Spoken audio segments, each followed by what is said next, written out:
This morning, we want to invite you to join us on a journey. We've lately been calling this the What If Journey. We believe that it's a journey that will help you discover the possibilities that you have in your relationship with God.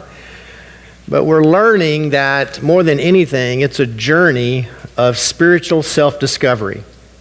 In other words, what we mean by that is that normally when we come to church and you participate in the worship time and it comes time for the message, you depend upon the messenger, the person on the stage, the pastor, preacher, speaker, to give you some information that you can take and assimilate and then go home and maybe apply it.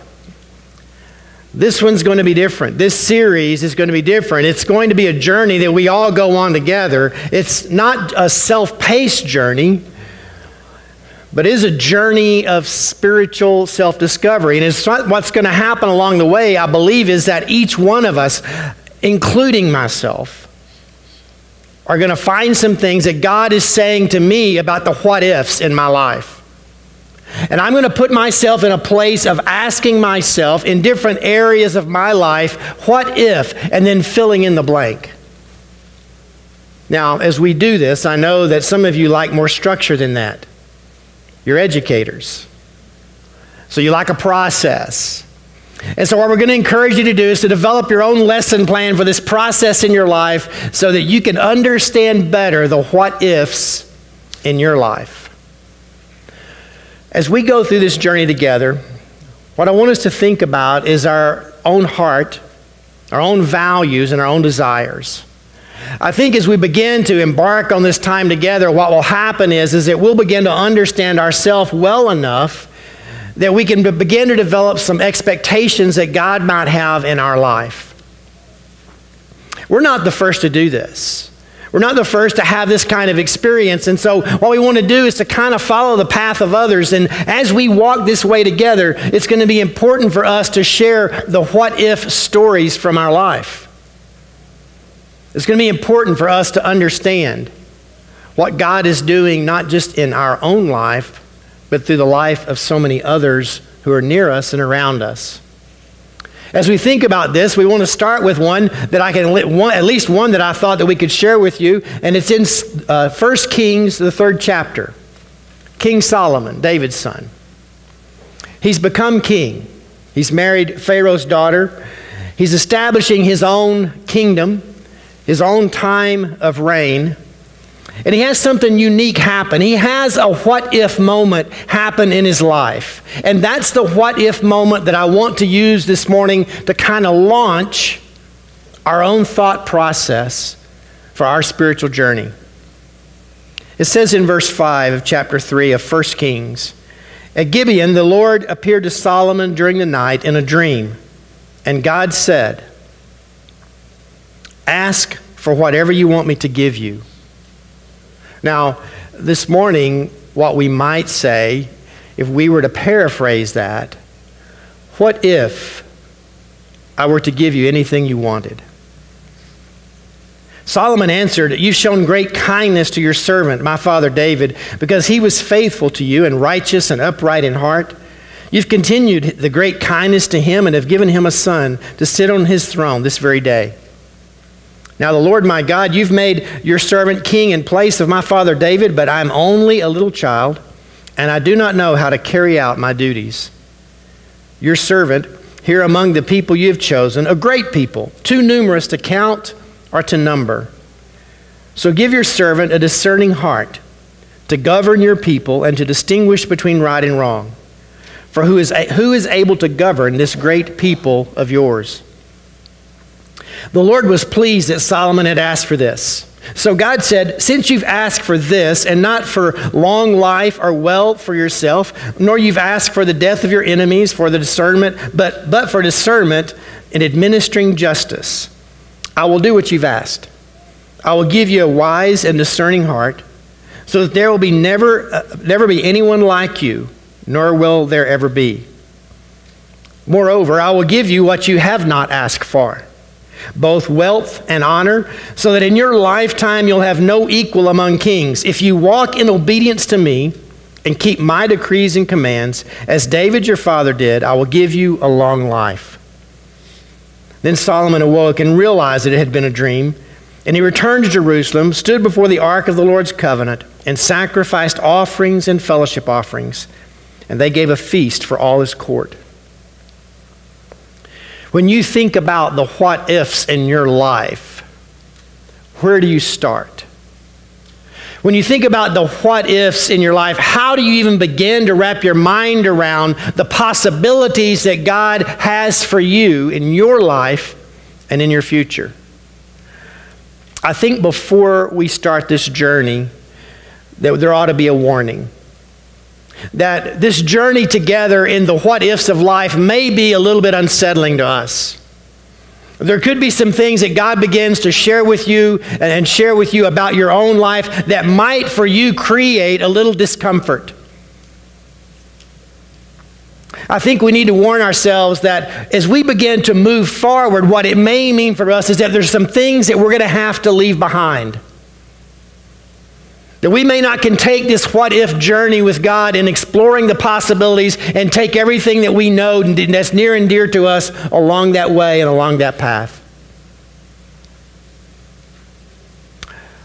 We ought to be warned that there's going to be times in this what-if journey where we feel very much alone. But in that experience, we believe that if we're willing to take that what-if journey and begin to explore the things that God has for each of us in our life, we will go to places that are unknown and undreamed of. One of the things that we've been sharing is kind of how this theme even came about. So let me share that once again. We've shared this on our podcast, but I want to share it with all of us. Last year during our annual vision meeting, which is when our entire church comes together, and we talk about the direction that we feel like God is leading us, we ask a question that went something like this. What is it that most identifies the leadership and the character of our church? Now, we had a lot of responses. We had a lot of thoughts about what that meant, and I was taking meticulous notes. And then Molly Brock said, we're a what-if church. What does that mean? She described it as a people who are not afraid to ask, what if? So as we take this journey, what it may mean is that, sure, we'll leave some things behind. We may be uncomfortable. We may feel alone at some times. But along the way, there's the likelihood that we're going to have to pick something up. We may have to pick up some responsibility. We may have to admit some sin in our life. We may have to make some relationships right. But whatever it is, if we are willing to take this journey, I believe that God will put us in places that we've never been before. King Solomon is now responsible for God's chosen people, a great people, a numerous nation. And now he has this responsibility, and when God asked him his what-if question, he asked for a discerning heart and a discerning spirit. And as he began to describe his reasoning, I think we see some things in his heart and his life that apply to us as we embark on this journey as well. The first thing that you notice about him was he began to describe his thankfulness for all that had gone before him, for God's favor on his father David, and the places and the opportunities that God had brought him and led him. I believe if we're going to start this journey, it might do us well to stop, prepare ourselves to start asking the what-ifs, but just pause in a moment of thankfulness for our life. Becoming thankful for where God has placed you. Understanding that where God has placed us is a place where we ought to just bloom where we are. Take opportunities where we are. We may not understand everything. That may be one of the processes that we're going through. But let's just pause long enough to think about the things in our life that we are most thankful for. Don't put that list away. As we work through this journey together, keep that list active in your life. Keep adding to that list. Let God stretch your mind and your heart and your experience where, just like King Solomon, you see things that maybe you had not seen before. You begin to understand just how thankful you really ought to be in where God has placed you for this opportunity, for this place, where you can begin to take steps forward in discovering the what-ifs in your life. So Solomon, as he began to formulate and try to figure out what it was that he would ask for and how he would respond to God, he responded first with a spirit of thankfulness. And then as we begin to notice, as God works with him, as God reveals the answer or confirms his answer, we see something about Solomon. His request was very unselfish. It was really more about how he would be equipped to lead the people of God than it was anything that he might attain for himself. When we start this what-if journey, I believe that we all have to check our heart. And in checking our heart, make sure that we're willing to move forward in a selfless kind of way. You see, a lot of the what-ifs that we have stored in our heart and stored in our mind are things that we've sought after and things that we have wanted, something to develop that maybe has not developed, or something that's not quite on the course that we thought it should be on. And so sometimes we struggle with those elements in our life when we ought to put ourselves on a path of unselfishness and let God open up his opportunity to us so that we can take this impossible journey with him. 2 words, both rather small words, but when put together, develop for us a power of discovering possibilities maybe that we've not discovered before. Then in this process, God grants him that desire in his heart. God was impressed with that and was so impressed with that here's what happened. God demonstrated his favor on him in areas that he had not asked for. You see, I think as we begin to walk with God in the what-ifs of our life, and we walk thankfully, we walk selflessly, then God begins to help us understand an abundant life. You know, Jesus said that he came that we might live that kind of life. That being a part of this community of faith and this kingdom of God, that there was an abundance of life that we could enjoy together with him. And a part of our experience is discovering that and living in that and knowing that that's God's promise for us. And we can move forward with that expectation. As you think about this, here's what I want you to ask yourself. Do I even really know how I would answer that question? Psalm 37:4 says that if we delight ourselves in the Lord, that he will give us the desires of our heart. Admittedly, I came across that verse when I was living out a time of frustration. Sharon and I were living in Texas City, south of Houston. We had started our family and our children were getting older. I'd invested about 7 years in the ministry there, in student ministry, and sensed that it was time to maybe make a transition. During that transition, my mother had cancer, and she was living in Mundy, Texas at the time. And I knew that because the way our family was structured, that I needed to be closer to home. At that point, the closest I could get was about 9 hours. The only way to do it really was to drive as far as making good time. So we began to pray. We began to ask God for something very specific, that we would find a place of ministry that was closer to home. So I don't know how that works, but it began to work in our life. And so I got a call from a church in Lubbock. My first thought was, I don't want to go to Lubbock. I have allergies, and Lubbock, the sand and dirt up there is just not something that I was looking forward to, but I flew up there, I interviewed, and it wasn't the right thing. It wasn't the right move. I got a call from another church in Iowa Park. Now, you may not know where Iowa Park is, but they're on our football schedule this year, in case you were curious. And it's near Wichita Falls. And I thought, well, that's less than 2 hours from home. That's not bad. I'll talk to them. But after talking to them and meeting them, or meeting with them in an interview in Waco, the salary was less than what we were making. And you know what it's like to try to take a cut in salary when you're a young married couple with 2 children. It just didn't seem possible. I got a call from another church in Corpus Christi. I go, Lord, that's the wrong direction. But I reasoned in my mind, I've prayed and asked for this, but we might be closer to my mother. And I thought, you know what? Really, if we lived in Corpus, I can get a flight from there, and it would still be less time than what we currently are. So I investigated it, and that door was closed. Months had passed. I finally decided that in this process in my life, the what if was answered was, we're just to stay here. And then a friend of mine in Kingwood, North Houston, called me and asked me about a new position that they were developing in a ministry to adults. Now, I'd been ministering to students for I don't know how long, and that's what I was committed to. I wasn't sure that I was ready for that transition. It didn't fit the prayer that we'd been praying. It didn't really get us that much closer to home, but maybe just seemed like the transition was right for us.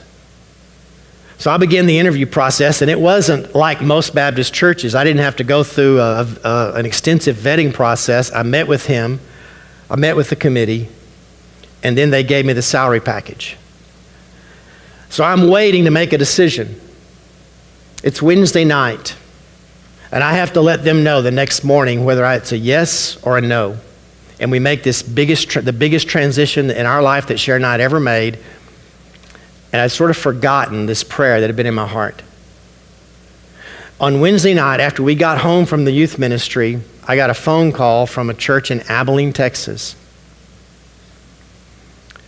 Pioneer Drive Baptist Church, asking me if I would be interested in interviewing for their youth ministry position. Well, these things don't happen immediately. So it's been over months, and even interviewing with this team in Kingwood, it was over a period of time.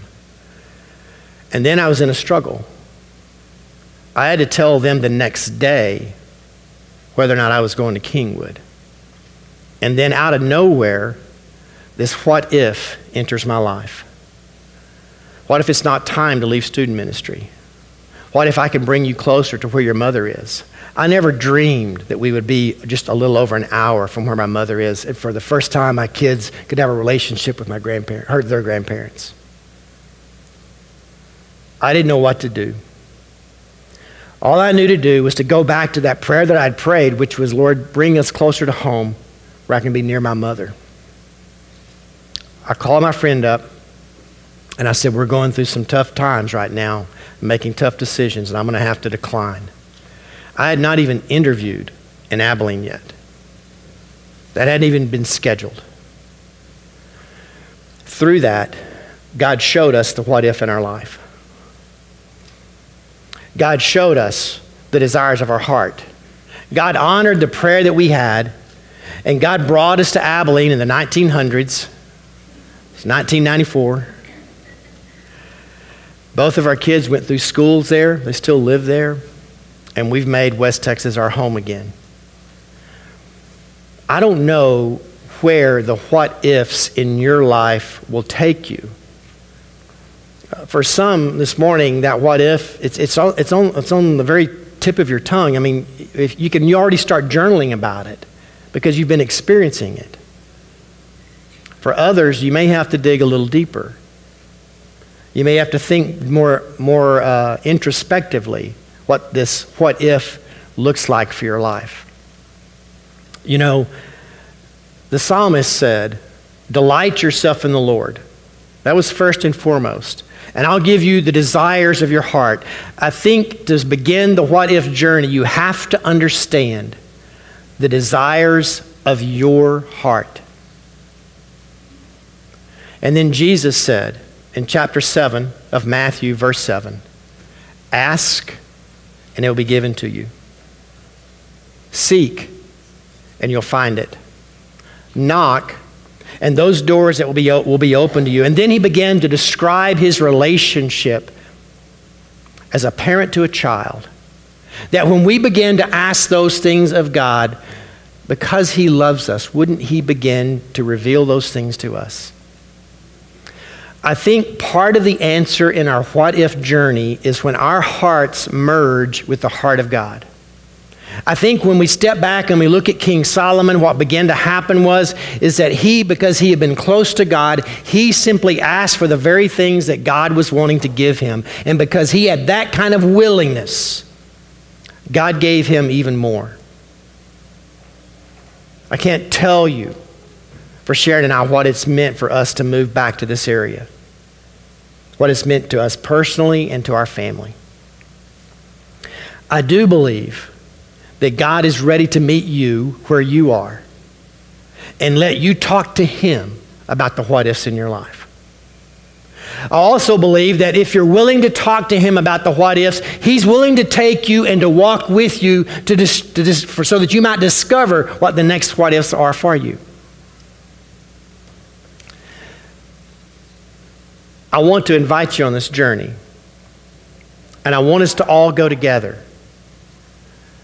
But many of us are going to have to walk by ourselves. Let's be aware of that as we encourage one another, as we try to discern what it is that God's saying to us and how he's describing the what if in our own life. Let's see what the what ifs are for our church as we start to discover our own stories. Let me pray.